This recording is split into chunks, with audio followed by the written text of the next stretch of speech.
உங்களுக்கு புடிச்ச யாராவது ஒருத்தவங்க உங்கள காயப்படுத்திட்டாங்கன்னு சொல்லிட்டு வருத்தத்துல உட்கார்ந்துருக்கீங்களா? அந்த நிமிஷம்னு பார்த்து கரெக்ட்டா இந்த வீடியோ வேற உங்க கண்ல பட்டுருச்சா?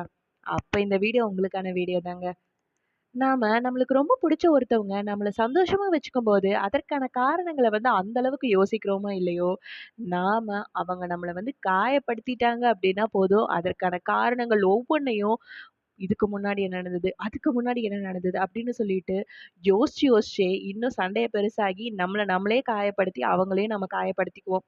கொஞ்சம் நம்ம அந்த விஷயத்த புரிஞ்சுக்க ஆரம்பிச்சோம் அப்படின்னா, அவங்க கூட சந்தோஷமா இருந்த அந்த தருணங்கள உணர்ந்துட்டு, இப்போ அவங்க ஏதாவது ஒரு விஷயம் புரிஞ்சுக்காம பண்றாங்க அப்படின்னா, அவங்க இந்த நிமிஷம் அத புரிஞ்சுக்காம பண்றாங்க. ஆனா நிச்சயமா நம்ம பொறுமையா அவங்க கிட்ட சொல்லி புரிய வச்சா, ஒருவேள அவங்க அத புரிஞ்சுக்கலாம். இல்ல அந்த விஷயம் அப்படின்றத அவங்க புரிஞ்சுக்காம போலாம். அந்த ஒரு விஷயத்த அவங்க புரிஞ்சுக்கல அப்படின்றதுக்காக, அவங்க நம்மள புரிஞ்சுக்கவே மாட்டாங்க அப்படின்றது அர்த்தம் நிச்சயமா இல்லவே இல்ல அப்படின்ற விஷயத்த நாம புரிஞ்சுக்க ஆரம்பிச்சுட்டோம் அப்படின்னாவே, கண்டிப்பா அந்த 2 பேத்துக்குள்ள வர சண்டை அப்படின்றது கொஞ்சம் குறையறதுக்கான வாய்ப்புகளும் அதிகமா தான் இருக்கு.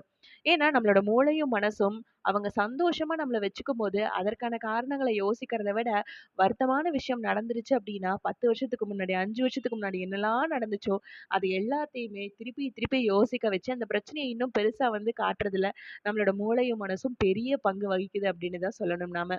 அதனால இதுக்கப்புறமா உங்களுக்கு ரொம்ப புடிச்ச ஒருத்தவங்க கூட ஏதாவது ஒரு மனஸ்தாபம் வருது அப்படின்னா, இதற்கு முன்னாடி அவங்க அப்படி பண்ணல. இப்ப அப்படி பண்றாங்க. சரி ஓகே. இந்த டைம் தப்பு அவங்க மேலயே இருந்தா கூட, நாம விட்டு குடுத்து தான் போய் பார்ப்போமே அப்படின்னு சொல்லிட்டு, ஒரு 2, 3 டைம் விட்டு குடுத்து போய் பாருங்களேன்.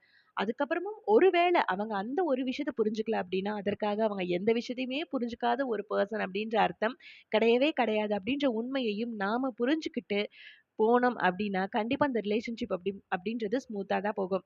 நான் சொல்ற விஷயம் உண்மை அப்படின்னா, கீழ மறக்காம கமெண்ட் சொல்லுங்க. இந்த மாதிரியான ஒரு எக்ஸ்பீரியன்ஸ் உங்களுக்கும் இருக்கு அப்படின்னா, அதையும் கீழ ஷேர் பண்ணுங்க.